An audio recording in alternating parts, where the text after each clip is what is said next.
ప్రేక్షకులందరికీ నమస్కారం అండి. మనం ఎన్నో ఎపిసోడ్స్లో అసలు స్థలంలో ఇల్లు ఎక్కడ కట్టాలనేది చాలా వరకు మాట్లాడుకున్నాం. అయితే ఈరోజు మనం కొన్ని ఆప్షన్స్ చూస్తున్నామండి. అంటే ఆప్షన్స్ అంటే ఏంటంటే ఏ ఫేసింగ్ గల ఇంటికి ఏ ఖండం మంచిది అంటే చాలామందికి నిజంగా ఈ వీడియో చాలా ఇంపార్టెంట్ అండి. మళ్ళీ మీరు ఏదో జోక్గా తీసుకొని పక్కకు పెట్టడం కాదు, నిజంగా పూర్తి వీడియో చూడండి. దీంట్లో మీకు చాలా సమాచారం అనేది దొరుకుతుంది. ఓకేనా?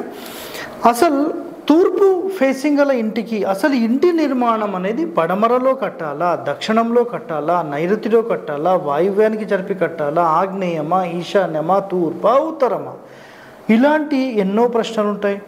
అదేవిధంగా ఇంకొక ఎగ్జాంపుల్ తీసుకుంటే అసలు సార్ మాది దక్షిణం ఫేసింగ్, మరి దక్షిణం ఫేసింగ్ వాళ్ళు అసలు దక్షిణంలో ఇల్లు కట్టాలా అంటే దక్షిణం జరిపి ఉత్తరంలో ఖాళీ పెట్టాలా, లేదా నైరుతిలో ఇల్లు కట్టాలా, లేకపోతే పడమరకు జరిపి తూర్పులో ఖాళీ ఎక్కువ పెట్టాలా, లేదంటే ఉత్తరంలో కట్టి దక్షిణం ఖాళీ పెట్టాలా, ఇలాంటి ఎన్నో ప్రశ్నలు ఉంటాయి. అదేవిధంగా పడమర కావచ్చు, ఉత్తరం కావచ్చు, నిజంగా శాస్త్రం ఏం చెప్తుంది? సో వీటికి సంబంధించిన పూర్తి డీటెయిలింగ్ ఇన్ఫర్మేషన్ మీకు నేను ఇప్పుడు ఎక్స్ప్లెయిన్ చేయబోతున్నాను. మీరు చూడండి ఒకసారి. ఇదంతా కూడా మీకు ఈ సబ్జెక్ట్ మొత్తం కూడా మనకు గాయత్రి వాస్తు సర్వస్వంలో మనకి ఇదంతా ఉంది, గాయత్రి వాస్తు దాంట్లో. సో ఇక్కడ కండిషన్ ఏం చెప్పారంటే తూర్పు ఫేసింగ్ గల ఇల్లు ఉందనుకోండి మొట్టమొదటిది. సో మీకు తూర్పు ఫేసింగ్ గల ఇల్లు ఉంటే ఇక్కడ చూడండి, తూర్పు ఫేసింగ్ గల ఇంటికి పశ్చిమ ఖండము అన్నారు. సో మరి పశ్చిమ ఖండం అంటే ఏంటి? ఇది కూడా చాలామందికి డౌట్ వస్తుంది కదా. సో ఫస్ట్ నేను ఏం చేస్తానంటే ఒక డ్రాయింగ్ ఇక్కడ చూడండి. ఇది ఒక స్థలం అనుకోండి, తూర్పు స్థలం. ఇది తూర్పు స్థలం, east facing. So east facing road ఉన్నప్పుడు మనం ఇల్లు గనక కరెక్ట్ పశ్చిమంలో, ఉత్తరంలో, ఇక్కడ దక్షిణంలో సమానమైన కొలతలు పెట్టి ఈ పడమరలో ఇల్లు కట్టినప్పుడు దీనిని పశ్చిమ ఖండము అంటారు. ఓకేనా? సో పశ్చిమ ఖండం. స్థలం తక్కువ ఉంటే, ఫర్ ఎగ్జాంపుల్ మనకు కొన్ని సందర్భాల్లో ఏమవుతుందంటే సార్ మాకు ఇది 30 అడుగులే, మాకు ఇల్లు ఆల్మోస్ట్ 24 అడుగులు వచ్చింది సార్, కొంచెం దక్షిణం జరిపితే మా ఉత్తరంలో మేము కొంచెం ఖాళీ ఎక్కువ పెట్టుకుంటాం సార్, ఏమన్నా ఛాన్స్ ఉంటే జర చూడండి సార్ అని మాట్లాడుతుంటారు కదా. సో ఇక్కడ చూడండి ఒకసారి.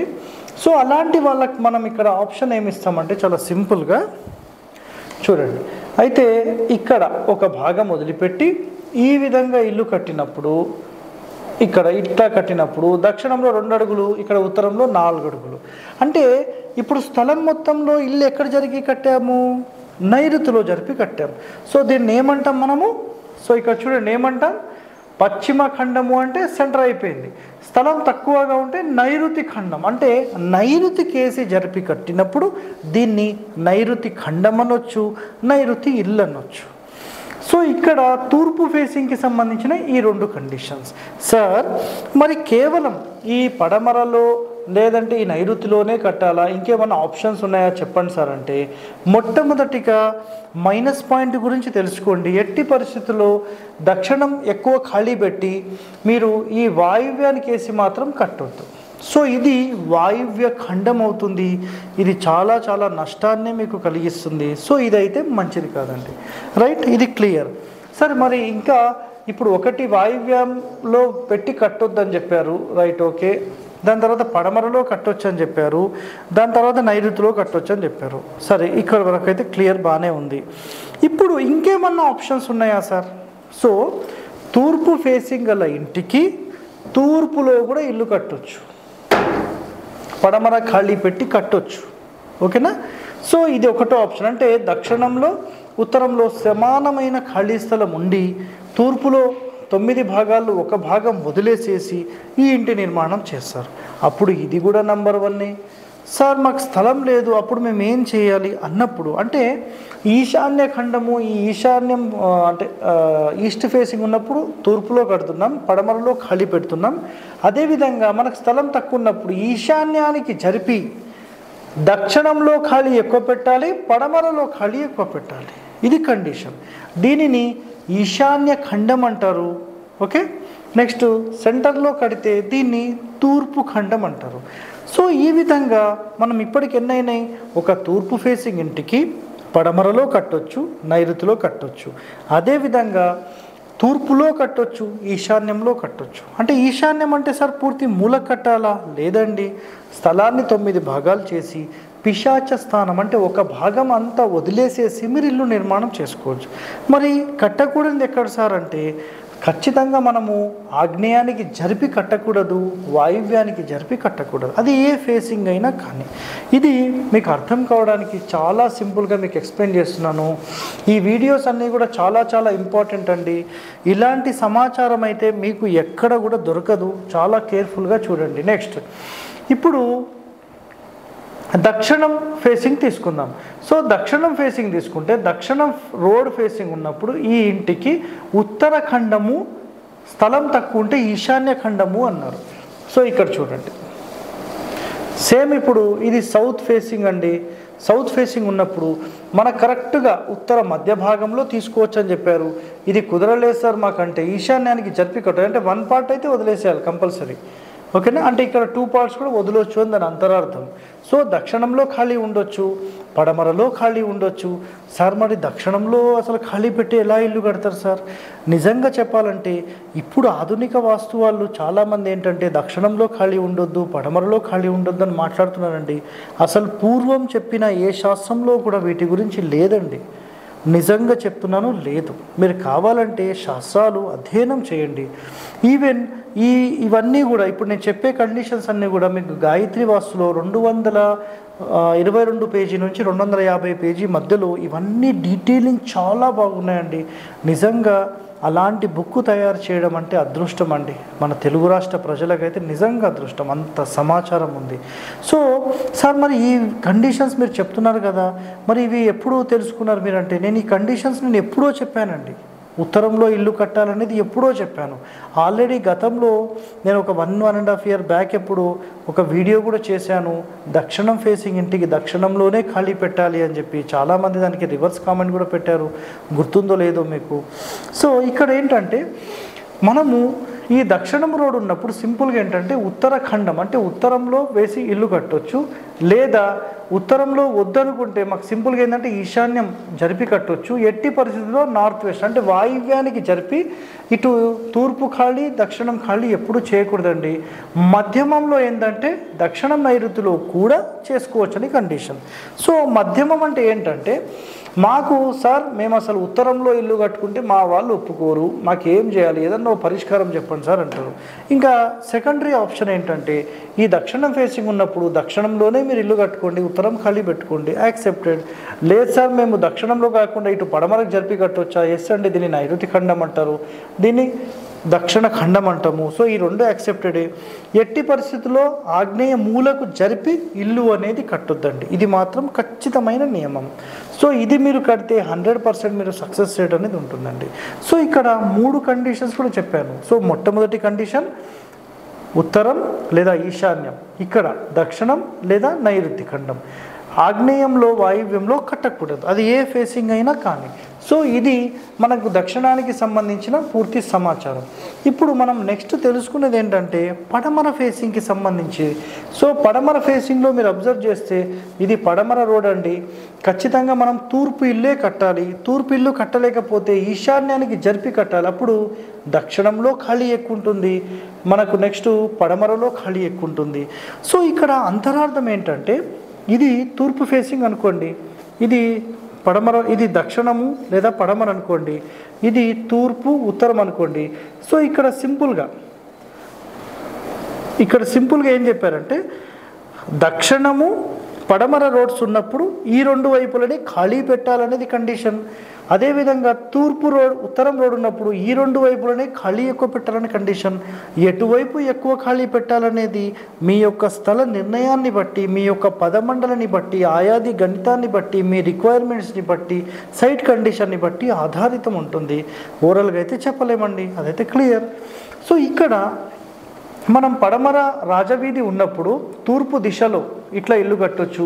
స్థలం తక్కువగా ఉంటే ఈశాన్యానికి జరిపి కూడా ఇల్లు కట్టొచ్చు.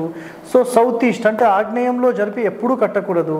ఈ ఆప్షన్ మాకు లేదు సార్, మేము ఇటు కట్టాలంటే మాకు పడమరలో ఖాళీ పెట్టాలంటే చాలా భయం సార్, మేము ఏం చేయాలి, మా వాళ్ళు ఒప్పుకోరు సార్ అని ఒకవేళ మీకు ప్రశ్న ఉంటే మీకు సింపుల్గా నేను చెప్తానండి ఒక మంచి మార్గము, అది చేసుకోండి. ఇది మీకు సెకండరీ ఆప్షనేనండి. ప్రైమరీ ఆప్షన్ అయితే ఖచ్చితంగా మనం తూర్పులోనే కట్టాలి.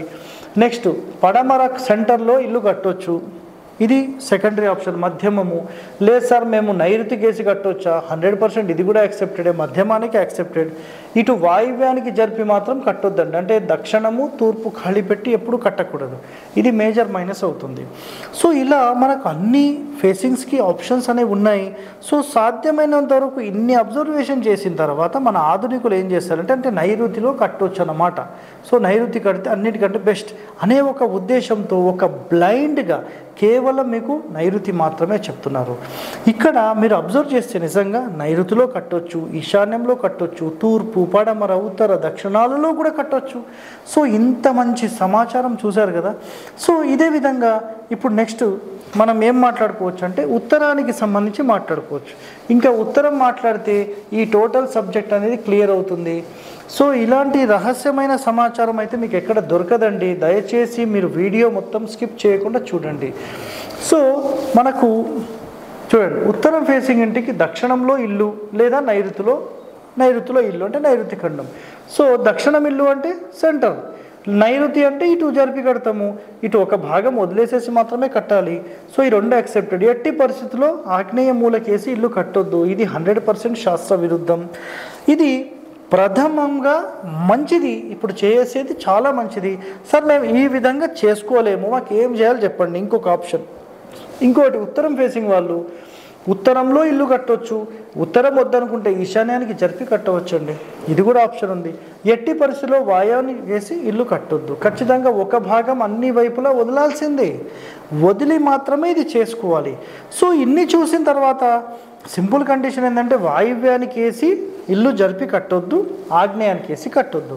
సార్ మరి ఇవన్నీ నిజంగా ఇప్పుడు ప్రాక్టికల్లో మనకు అసలు ఫాలో చేయడానికి ఆప్షన్స్ ఉన్నాయా అని మాట్లాడితే నిజంగా అయితే కొంత కష్టమేనండి. ఇది ఎందుకంటే పడమర ఫేసింగ్ ఇంటి వాళ్ళకి ఏమవుతుందంటే మనం ఖచ్చితంగా ఒక ఇంటి ప్లాన్ చేసినప్పుడు మనకు తూర్పులో ఖాళీ పెడితే ఓకే యాక్సెప్టెడ్. అయితే మనం సెప్టిక్ ట్యాంక్ కానీ సంపులు కానీ పడమర ఫేసింగ్ వాళ్ళకు ఉత్తరంలో ఇచ్చినప్పుడు ఇది ఆటోమేటిక్గా నైరుతి వైపుకో లేకపోతే ఆగ్నేయం వైపుకు జరుగుతుంది. సో సమానమైన కొలతలు ఇస్తాం సార్ అంటే ప్రేక్షకులు ఎవరైతే ప్లాన్ తీసుకుంటారో వాళ్ళు కూడా ఒప్పుకోవడం లేదు, ఇది ప్రాబ్లం ఇక్కడ. అదేవిధంగా దక్షిణం ఫేసింగ్ ఇంటికి సంబంధించి మీరు చూసుకుంటే మనం ఏదైతే ఇంటి ప్లాన్ ఇస్తామో ఇటు తూర్పులో ఖాళీ ఎక్కువ పెట్టి కట్టినప్పుడు ఆటోమేటిక్గా ఏమవుతుందంటే ఉత్తరంలో ఖాళీ తక్కువగా ఉంటుంది, పడమరలో కూడా ఖాళీ తక్కువనే ఉంటుంది. ఇక్కడ మనకేంటంటే ఇది ఈ బిల్డింగ్ మొత్తం ఈశాన్యానికి వేసి కట్టాలంటే ఒక 30 అడుగులు ఉంటే ఇటు సెప్టిక్ ట్యాంక్కి సంపుకి 4 అడుగులు కావాలంటే ఇటు 4 వదలాల్సి వస్తుంది. మరి ఇటు 4 అంటే ఒప్పుకుంటున్నారు కానీ సార్ ఇటు 4 అంటే మాకు అసలు ఇల్లే చిన్నగా ఉంది సార్, మీరు ఇట్లా చేస్తే అసలు మేము ప్లానే తీసుకోం సార్ అని మాట్లాడుతున్నారు. సో కొన్ని తప్పక పరిస్థితుల్లో ఇలాంటివి చేయాల్సిన పరిస్థితి వస్తుందండి. ఏం చేయాలి చెప్పండి. నిజంగా ఇప్పుడు ప్రేక్షకులు ఖచ్చితంగా మన మాట వింటారా అంటే వాళ్ళకి చిన్న స్థలాలు ఉన్నాయి కాబట్టి లేదు సార్ ప్లీజ్ సార్ అని చెప్పి రిక్వెస్ట్ చేసి మరి అది చేయించుకుంటున్నారు. సో నిజంగా అయితే అది మంచిది కాదండి. సో శాస్త్ర నియమాల ప్రకారం వెళ్తే 100% మీరు బాగుండాలని మా ఆశ. సో ఇక్కడ ఇన్ని చూసాం కదా, మరి ఆధునిక వాస్తు పండితులు ఏం చేస్తారంటే పడమరలు అంటే ఈ విధంగా మీరు ఇల్లు అంటే దక్షిణం తీసుకున్నప్పుడు ఈశాన్యానికి వేసి ఇల్లు కట్టాలి, దక్షిణంలో పడమరలో ఖాళీ పెట్టాలంటే అసలు ఇది చాలా పెద్ద దోషం అని చెప్పి వీళ్ళు ప్రచారం మొదలుపెట్టేశారు. దీనివల్ల ప్రతి ఒక్కరికి ఒక భయం ఏర్పడింది. భయపడాల్సిన అవసరం ఎవ్వరూ లేదండి, ఎవ్వరూ భయపడాల్సిన పని లేదు. సో దక్షిణంలో పడమరలో ఖాళీ ఉండడం దోషం కాదు. సార్ మీరు చెప్తున్నారు శాస్త్ర ప్రమాణం ఉందండి. గాయత్రి వాస్తులో 230-40 పేజీల మధ్యలో ఉంటుంది, చదువుకోండి. మూలలకు చేర్చి ఇల్లు ఎప్పుడూ కట్టరాదు అంటే సరే ఇది మరి మూలకు చేర్చినట్టు కాదా, నేను ఇక్కడ ఒక భాగం ఖచ్చితంగా వదలాలని చెప్పాను, అది మీరు మర్చిపోయి మాత్రం చేయకండి. దక్షిణం పడమర మాకు బాధ పెడితే ఏం చేయాలి సార్ అంటే ఈ రెండు ఇట్లా ఖాళీ పెడితే వచ్చిన వాళ్ళల్లా మాకు పెద్ద తలకాయ పోటు చేస్తారు సార్, ఏం చేయాలి సార్, ఏదన్నా ఒక మార్గం చెప్పండి సార్ ప్లీజ్ అనే మాట మాట్లాడితే నేను ఒక్కటే చెప్తానండి. ఇక్కడ మొత్తం మీరు చెట్లు వేసుకోండి, మంచిగా పెద్ద పెద్ద చెట్లు నాటుకొని ఈ మెయిన్ డోర్ ఆపోజిట్లో ఇక్కడ ఓపెనింగ్ చేసుకోండి. ఇది అన్నిటికంటే టాప్ మోస్ట్ రిజల్ట్ అనేది మీకు ఇస్తుందండి. సో ఈ వీడియోలో నేను మీకు అసలు ఏ ఫేసింగ్ గల ఇంటికి ఏ ఖండం నిర్మిస్తే ఎలాంటి మంచి లాభాలు నష్టాలు ఏం జరుగుతాయి అనేది మొత్తం చెప్పేశాను. సో ఇలాంటి ఎంతో సమాచారం మీరు నేర్చుకోవాలి, మేము వాస్తులో ఒక ప్రొఫెషనల్గా మారాలి అని భావిస్తే మా ఛానల్ని సబ్స్క్రైబ్ చేసుకోండి, లైక్ చేయండి, గంట బొమ్మను కూడా యాక్టివేట్ చేయండి, 10 మందితో షేర్ చేయండి. ధన్యవాదాలండి.